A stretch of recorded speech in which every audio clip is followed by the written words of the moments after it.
आज हम लोग पढ़ेंगे लीफ। तो मेरी बात को बिल्कुल ध्यान से सुनते रहिएगा, बहुत आसान सी बात है।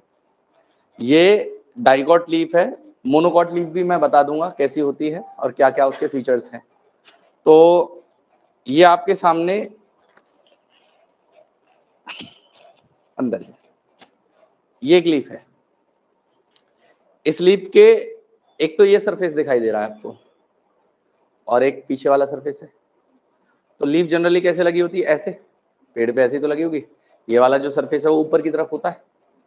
तो इस ऊपर वाले सरफेस को हम लोग अडेक्सियल सरफेस कहते हैं। क्या कहते हैं इसे? Adaxial surface. और जो नीचे वाला होता है ये वाला सरफेस, इसे हम अबैक्सियल सरफेस कहते हैं। This is known as abaxial surface. तो अडेक्सियल सरफेस की खास बात होती है क्या कि अगर आप इन दोनों के बीच में कंपैरिजन करो तो ये थोड़ा सा शाइनियर ज्यादा लग रहा है, इसके मुकाबले ये शाइनी नहीं है, ये थोड़ा शाइनी है। रीजन जानते हैं इसके शाइनी होने का? क्यूटिकल। क्यों? क्योंकि लीफ इस तरीके से पेटियोल की मदद से स्टेम पे जुड़ी हुई है। तो ये वाला जो सरफेस है ये सनलाइट को एक्सपोज हो रहा है, ये वाला सरफेस नीचे की तरफ है, तो ज्यादा सनलाइट इसके ऊपर पड़ेगी कंपैरिजन टू दिस सरफेस। तो ज्यादा जो ट्रांसपिरेशन होगा वो इधर से होगा, मतलब अडेक्सियल सरफेस से होगा। मेरी बात आपको क्लियर हो रही है? इसलिए यहाँ पे आपको सबसे ज्यादा अमाउंट में ये वैक्सी कंपाउंड या क्यूटिन देखने के लिए मिल रहा है, जिस वजह से ये जो लीफ है क्या हो गई है? स्मूथ हो गई है या शाइनी हो गई है। नीचे वाला सरफेस रफ इसलिए रह गया क्योंकि यहाँ पे क्यूटिकल नहीं है। मेरी बात आपको क्लियर हो रही है सभी को? अब दूसरी बात यह है कि ये जो लीफ है ये एक डाइकॉट की लीफ है। अब कैसे डिसाइड किया जाए कि ये लीफ एक डाइकॉट की है या ये लीफ एक डाइकॉट की है?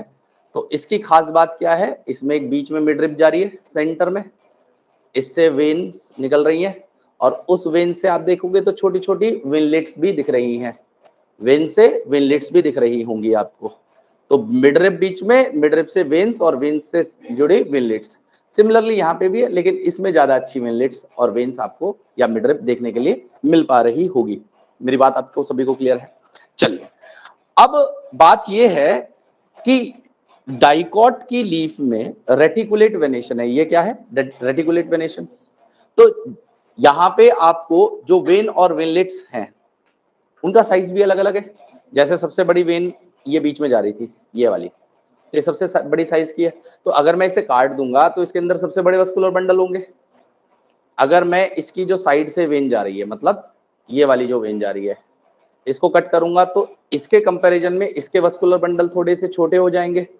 अब इससे जो नेटवर्क और वेनलेट का निकल रहा है उसको मैं कट करूं ट्रांसवर्सली और उसके अंदर वस्कुलर बंडल देखूं तो सबसे छोटे मिलेंगे। तो ये एक रेटिकुलेट वेनेशन था। अब इसमें एक चीज और होती है, इन लीव्स के ऊपर वाले सरफेस में स्टोमेटाज नहीं होते। डाइकॉट के अंदर लीफ के अपर सरफेस पे स्टोमेटाज नहीं मिलेंगे। जब भी स्टोमेटा प्रेजेंट होंगे कहां पे होंगे? लोअर सरफेस पे, जिसको मैंने कहा था अबैक्सियल सरफेस। मेरी बात सभी को क्लियर हो रही है? चलिए, अब मैं क्या कर रहा हूं, देखो इस लीफ को ट्रांसवर्स सेक्शन नहीं कर सकते। ट्रांसवर्स सेक्शन का मतलब है अगर लीफ को ऐसे काटते ऐसे तो ये ट्रांसवर्स होता। हम लीफ का करते हैं वर्टिकल सेक्शन। तो याद रखना हमेशा कि रूट का और स्टेम का ट्रांसवर्स सेक्शन होगा, लेकिन लीफ का वर्टिकल सेक्शन होगा। क्लियर है मेरी बात?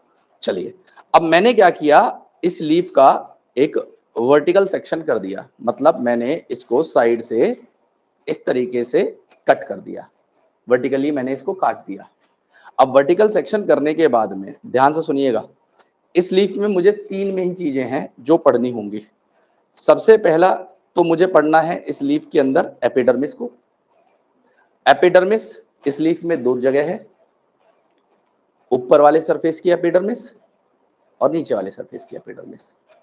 ठीक है, अब देखो चूंकि आप अगर देख पाओ तो ये तो एक बहुत पतला सा ब्लेड है, इसमें आपको बीच में तो कोई पिलर टिश्यू नहीं मिल रहा, लेकिन अगर माइक्रोस्कोप से इसको आप जूम करके देखोगे, अगर इसी हिस्से को माइक्रोस्कोप से जूम करके देखा जाए तो कुछ ऐसी सी इमेज आपको देखने के लिए मिलेगी। कैसी इमेज देखने के लिए मिलेगी? तो ऐसी इमेज देखने के लिए मिलेगी। मतलब लीफ का जो ऊपर वाला सरफेस है ये वाला, ये तो हो गया ऊपर, लीफ के नीचे वाला जो एपिडर्मिस है ये लेयर हो गई नीचे वाली, और इनके बीच में भी एक टिश्यू भरा होता है जिसे हम मेसोफिल सेल कहते हैं। क्लियर है मेरी बात आपको? पक्का क्लियर है? तो हमने तीन चीजें पढ़नी है। सबसे पहला एपिडर्मल टिश्यू पढ़ना है, तो एपिडर्मिस एडेक्सियल और अबैक्सियल सरफेस की होगी, बीच में फिलर टिश्यू है मेसोफिल टिश्यू जो क्लोरोफिल कंटेनिंग होता है, और उसके अलावा तीसरी चीज है इसके वस्कुलर बंडल जो आपको किस में मिलेंगे, इस मिडरिब में मिलेंगे, वेन्स में मिलेंगे, उनकी वेलेट्स के अंदर मिलेंगे। क्लियर है? इनके जो वस्कुलर बंडल्स होते हैं उसको बंडल शीथ सेल कवर करने के लिए होते हैं। तो यहां की बात यहां तक थी। अब आगे की बात सुनिएगा। देखिए, अगर हम बात करें कि सपोज कोई डाइकॉट लीफ है और उस डाइकॉट लीफ का मुझे वर्टिकल सेक्शन किया, उसका मैंने वर्टिकल सेक्शन किया, तो मुझे मेनली तीन हिस्से थे जो इस लीफ में पढ़ने थे। सबसे पहला एपिडर्मिस, एपिडर्मिस दो सरफेस पे होगा।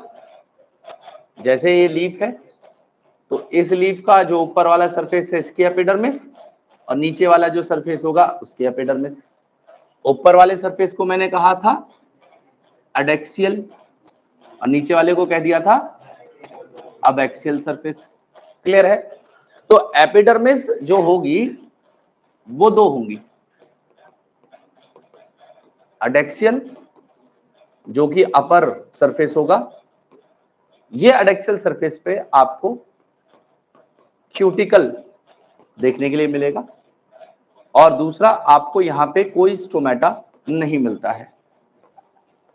क्यों नहीं मिलेगा? क्योंकि यही सरफेस सनलाइट के तरफ होता है या एक्सपोज्ड होता है।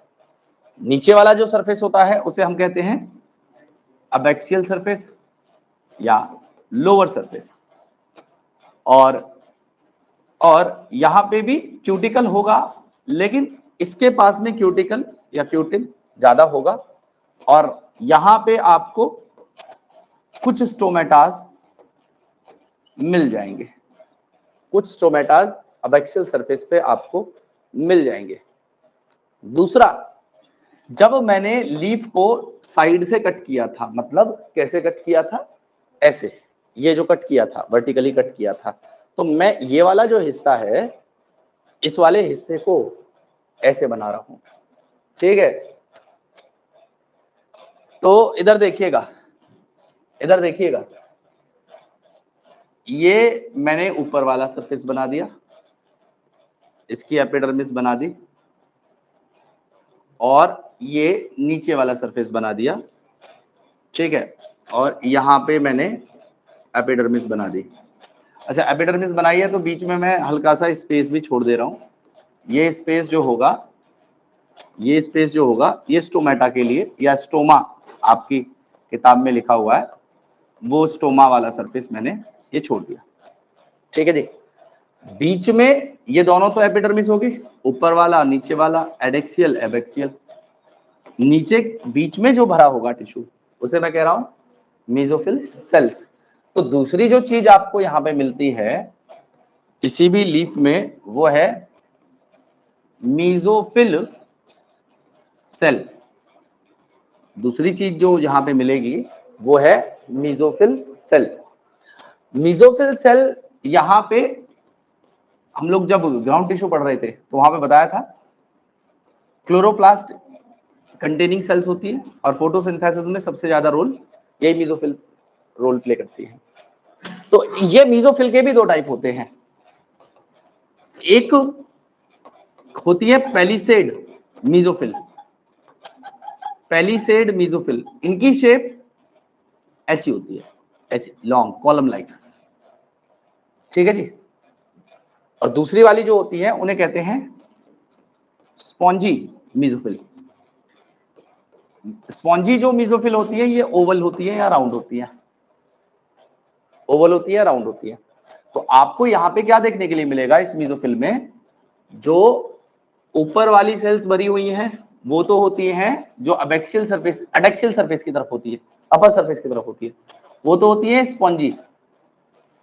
यहां पे मैंने क्या किया, यहां पे मैंने वस्कुलर बंडल्स बना दिए, वस्कुलर बंडल बनाए, यहाँ पे मैंने बंडल शीथ सेल बना दी जो इन वस्कुलर बंडल्स को यहाँ पे कवर कर रहे हैं। ठीक है जी, वस्कुलर बंडल को जो यहाँ पे कवर कर रहे हैं। तो ऊपर वाली तो मैंने पैलिसेड बना दी जो कॉलम लाइक या वर्टिकल थी और क्लोजली पैक्ड होती हैं ये, मतलब इनके बीच में आपको इंटरसेलुलर स्पेस बहुत कम मिलेगा, मैंने हालांकि यहाँ पे बना दिया, इंटरसेलुलर होता नहीं है इनके अंदर। और जो नीचे वाली सेल्स होती हैं वो होती है स्पॉन्जी। स्पॉन्जी जो होती हैं उनके बीच में बहुत बड़ी बड़ी आपको एयर कैविटीज या इंटरसेलुलर स्पेस मौजूद मिलेगा। क्यों? क्योंकि यहां से गैसेस एक्सचेंज होगा। तो एयर कैविटीज आपको कहां पे मिलेंगी? नीचे वाली में जो स्पॉन्जी है। स्पॉन्जी कैसी होती है? राउंड या सर्कुलर, जिसमें आपको इंटरसेलुलर स्पेस मिल रहा है या एयर कैविटीज मिल रही है। ऊपर वाली कौन सी है? पैलिसेड, टाइटली पैक्ड है, वर्टिकली प्लेस्ड है। क्लियर है मेरी बात सभी को? और दूसरा यहां पे तीसरी चीज जो थी वो थी क्या? Vascular bundles. तो तीसरे नंबर पे आए हमारे वस्कुलर बंडल। देखिए वस्कुलर बंडल हम अगर याद करें तो मैंने आपको बताया थे कि रेडियल अरेंजमेंट वस्कुलर बंडल का रूट्स में होता है, लीफ के अंदर और स्टेम के अंदर वस्कुलर बंडल का अरेंजमेंट कॉन्जॉइंट होता है, और स्टेम के अंदर कॉन्जॉइंट ओपन होगा और लीव्स के अंदर सेकेंडरी ग्रोथ नहीं होगी, तो कॉन्जॉइंट क्लोज अरेंजमेंट यहाँ पे आपको मिल जाता है।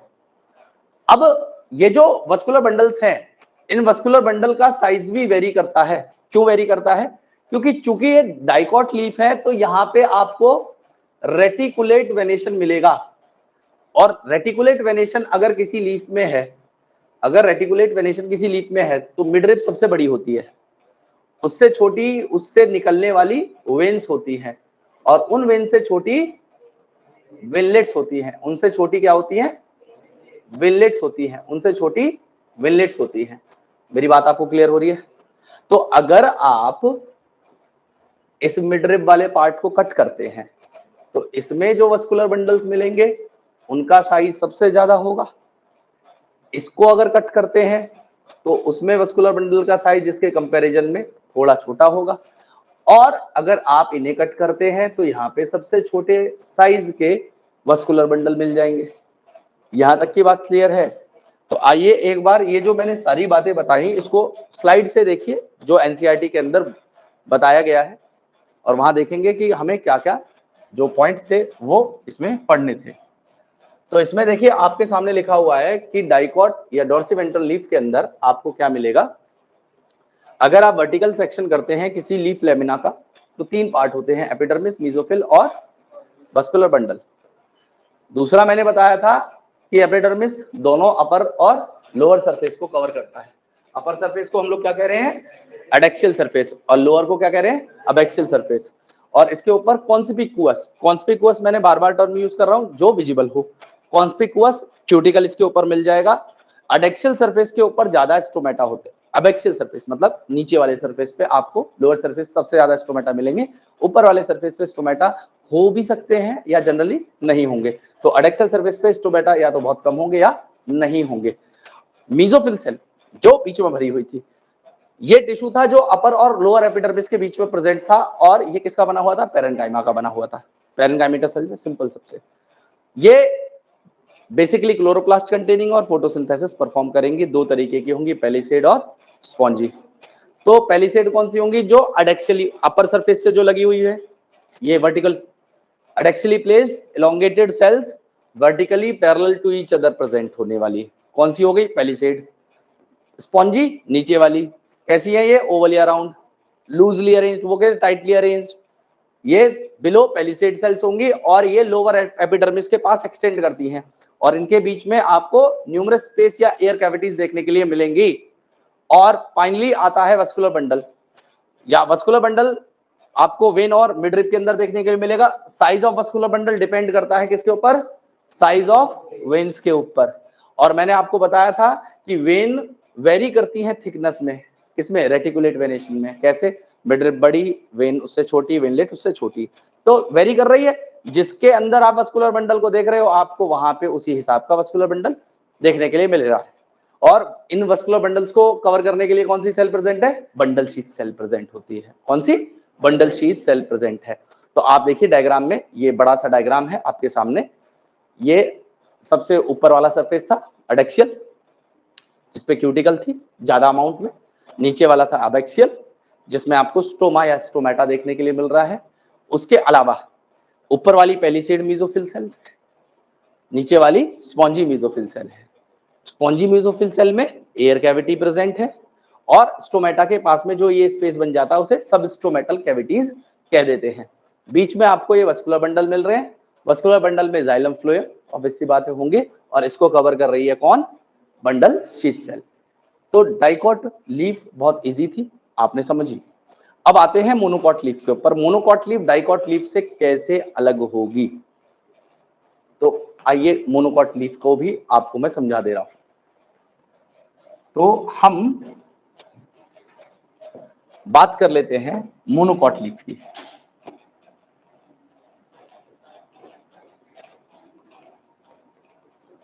मोनोकॉट लीफ का हम लोग वर्टिकल सेक्शन पढ़ेंगे।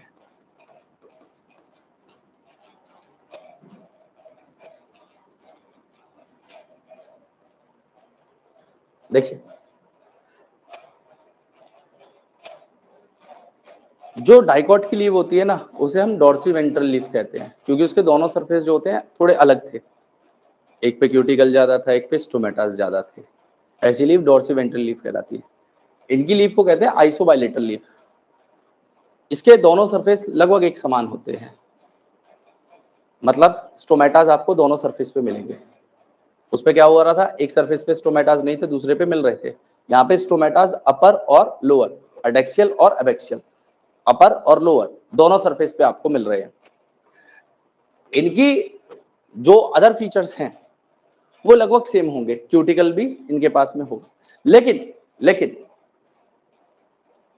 जो इनमें डिफरेंसेस हैं वो डिफरेंसेस ये है कि इनके अंदर मीजोफिल सेल पेलिसेड और स्पॉन्जी मीजोफिल में कैटेगराइज नहीं होगा। जैसे वहां पे मीजोफिल सेल के दो टाइप हो जा रहे थे, पेलिसेड और स्पॉन्जी, यहाँ पे केवल मीजोफिल सेल होगी। यहाँ पे केवल क्या होगी? मीजोफिल सेल होगी। दूसरा डिफरेंस यहाँ पे आएगा, देखो डाइकॉट लीफ थी तो कौन सा वेनेशन था? रेटिकुलेट। यहाँ पे क्या हो जाएगा? Parallel venation. पैरेलल वेनेशन में मिड रिब को छोड़ के सारी वेन्स जो होती हैं, मिड रिब को छोड़ के सारी वेन्स लगभग एक ही साइज की होती हैं। तो यहाँ पे जो वस्कुलर बंडल का साइज है मिड रिब को छोड़ के इन सब में सेम मिलेगा। वहां पे क्या हो रहा था? वस्कुलर बंडल का साइज वेरी कर रहा था, यहाँ पे वेरी नहीं करेगा। हाँ, मिड रिब में वेरी कर सकता है क्योंकि वो सबसे बढ़िया और प्रोमिनेंट वेन है। उसके अलावा जितनी भी वेन्स हैं वो लगभग साइज में सेम होती हैं। बाकी समझ में आ गई? दो डिफरेंस समझे हमने। सबसे पहला तो दोनों सरफेस पे स्टोमेटा, दूसरा डिफरेंस वस्कुलर बंडल का साइज सेम हो जाना। और रेटिकुलेट और पैरेलल वेनेशन हम लोग मॉर्फोलॉजी में पढ़ चुके हैं। अब इसमें एक खास चीज होती है रुचिका। इसमें मोनोकॉट लीफ में एक खास चीज होती है, जो ऊपर वाली सेल्स हैं, मतलब एडेक्सियली जो प्लेस्ड सेल्स हैं या एपिडर्मल सेल्स हैं, वो क्या हो जाती हैं? इस तरीके से एम्प्टी होती हैं, कलरलेस होती हैं, और इन सेल्स को हम लोग बलिफॉर्म सेल्स कहने लग जाते हैं। ये जो ऊपर वाली एपिडर्मिस की सेल हैं, ये लोअर एपिडर्मिस सेल्स हैं, ठीक है। ये स्टोमेटा वाली जगह बना दीजिए। तो यहाँ पे ये ऊपर वाली सेल हॉलो हो जाती हैं, खाली हो जाती हैं, कलरलेस हो जाती हैं, और इन सेल को हम लोग कहते हैं बलिफॉर्म सेल, बलिफॉर्म सेल्स। और ये कौन सी है? ये एडेक्सियल सरफेस की एपिडर्मल सेल्स थी, एपिडर्मल सेल्स थी, जिन्होंने क्या किया? मॉडिफाई किया और बलिफॉर्म सेल्स को बना दिया। अब ये बलिफॉर्म सेल कलरलेस थी तो फोटोसिंथेसिस तो करने से रही, खाली है, क्यों खाली है तो ध्यान से समझिएगा। देखिए, अगर वहां पे वाटर की कमी होती है तो ये बलिफॉर्म सेल्स जो होती हैं इसमें से वाटर बाहर निकल जाता है और ये ऐसे सी फ्लैसिड हो जाती है। और जब पानी सफिशिएंट होता है इनके पास में तो ये जो बलिफॉर्म सेल्स थी इसमें वो वाटर फिल हो जाता है और ये टर्जिड हो जाती है। इससे क्या होगा, जैसे उदाहरण के तौर पे ये मोनोकॉट लीफ है, सपोज करो ये ऊपर वाली जो एपिडर्मल सेल है ये बलिफॉर्म सेल्स बन गई। अब पानी की कमी हो गई तो इस बलिफॉर्म सेल में से पानी क्या हो जाएगा, बाहर चला जाएगा और ये कैसी हो जाएंगी, फ्लैसिड हो जाएंगी। तो जब फ्लैसिड होंगी तो एपिडर्मिस, अच्छा इनकी जो मोनोकॉट की लीफ जो होती है, आप ज्यादातर मोनोकॉट्स को देखना, चाहे मेज देखना, शुगर केन देखना, वीट देखना, राइस देखना, सबकी लीफ ऐसी होती है पतली सी लंबी सी। चाहे आप गन्ने को देखो, धान देखो, गेहूं देखो, मक्का देखो, सबकी लीफ ऐसी सी होती है, पतली पतली लंबी सी मोनोकॉट की। तो जब पानी की कमी होगी ये लीफ क्या होती है, ऐसे कर्ल कर जाती है। लीफ क्या हो जाएंगी, कर्ल कर जाएंगी। कर्लिंग हो जाने से क्या होगा, ऐसे लीफ थी तो ज्यादा एक्सपोज थी, सनलाइट ज्यादा गिरती, तो एक तो वैसे ही पानी की कमी है, ऊपर से ट्रांसपिरेशन और हो जाए तो दिक्कत है। तो ये क्या करती हैं, ट्रांसपिरेशन के लॉस को या ट्रांसपिरेटरी लॉस से बचने के लिए लीफ कर्लिंग कर लेती हैं, ऐसे करके कर्ल हो जाती है। तो इससे ट्रांसपिरेटरी लॉस क्या होगा, कम से कम होगा। और जब इनके पास में वाटर सफिशिएंट अमाउंट में था तो बलिफॉर्म सेल में वो वाटर भर जाएगा, जिससे वो लीफ क्या हो जाएगी, एक्सपोज्ड लेमिना रखेगी। और एक्सपोज्ड लेमिना होगा तो ट्रांसपिरेशन हो भी जाए, वाटर की अमाउंट इनके पास में ठीक ठाक है। क्लियर है मेरी बात। तो ये कुछ डिफरेंसेस थे, ये कुछ डिफरेंसेस थे। तो आइए एक बार मोनोकॉट लीफ और देख लीजिए, ज्यादा डिफरेंस नहीं, जो जो डिफरेंसेस हैं वो डिफरेंसेस मैंने आपको बता दिए हैं। तो मैंने आपको बताया था कि डाइकॉट की लीफ डॉर्सीवेंट्रल थी, दोनों सरफेस अलग थे, लेकिन मोनोकॉट के अंदर आइसोबायलेटरल लीफ है, लगभग दोनों सरफेस एक जैसे होते हैं। यहाँ पे बताया गया है कि एनाटॉमी मोनोकॉट लीफ की डाइकॉट की तरह ही होती है ज्यादातर, लेकिन कुछ डिफरेंसेस हैं। क्या डिफरेंसेस, सबसे पहला स्टोमेटा दोनों सरफेस पे प्रेजेंट है, एपिडर्मिस के ऊपर वाले और नीचे वाले सरफेस पे। दूसरा, मीजोफिल को डिफरेंशिएट पेलिसेड और स्पॉन्जी मीजोफिल में नहीं किया, उनको सिंपली मीजोफिल सेल कहा जा रहा है। वहां पे क्या कह रहे थे, ऊपर वाले को पेलिसेड कह रहे थे जो इलॉन्गेटेड थी, नीचे वाले को स्पॉन्जी कह दे रहे थे। दूसरी बात यहाँ पे लिखी हुई है कि ग्रासेस, ग्रासेस क्या है, मोनोकॉट है, इनके adaxial epidermal cell along with vein modify होके लार्ज एम्प्टी कलरलेस सेल बन गई और उन्हें क्या कहा गया, बलिफॉर्म सेल। और जब इन्होंने वाटर को एब्जॉर्ब किया तो कैसी हो गई, टर्जिड हो गई। और टर्जिड होने के बाद में लीफ सरफेस क्या हो गया, एक्सपोज्ड हो गया। लेकिन जब ये फ्लैसिड थी, क्योंकि वाटर स्ट्रेस था, तो इन्होंने लीफ को क्या करवा दिया, कर्ल करवा दिया। किस तरफ, अंदर की तरफ, अंदर की तरफ। इससे क्या होगा, वाटर लॉस मिनिमाइज हो जाएगा। वेनेशन कैसा था, पैरेलल, तो उसकी वजह से लगभग सारी सिमिलर साइज की वस्कुलर बंडल होंगे, क्योंकि सारे साइज की वेन एक जैसी है तो वस्कुलर बंडल का साइज भी एक जैसा ही होगा।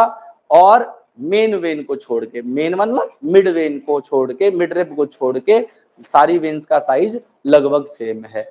ठीक है, तो आप ये देखिए, अगर हम देखें तो ये ऊपर वाला सरफेस है, ये ऊपर वाली सरफेस में जो लीफ बन गई है, मतलब ये जो सेल्स बन गई हैं एम्प्टी हॉलो या कलरलेस सेल लार्ज, उन्हें हम लोग बलिफॉर्म सेल्स कह रहे हैं। जाइलम फ्लोएम यहाँ पे प्रेजेंट है ही है। ये स्टोमेटा है, ये स्टोमेटाज हैं, इनके पास में सब स्टोमेटल कैविटीज आपको देखने के लिए मिल जाएंगी। और बीच में जो ग्रीन वाली सेल्स हैं कंटेनिंग क्लोरोप्लास्ट, इन्हें हम लोग क्या कह देंगे, मीजोफिल सेल कह देंगे। सिंपल सी बात है, कोई कंफ्यूजन, कोई डाउट, कोई परेशानी नहीं होनी चाहिए। अब आपको क्या करना है, ध्यान से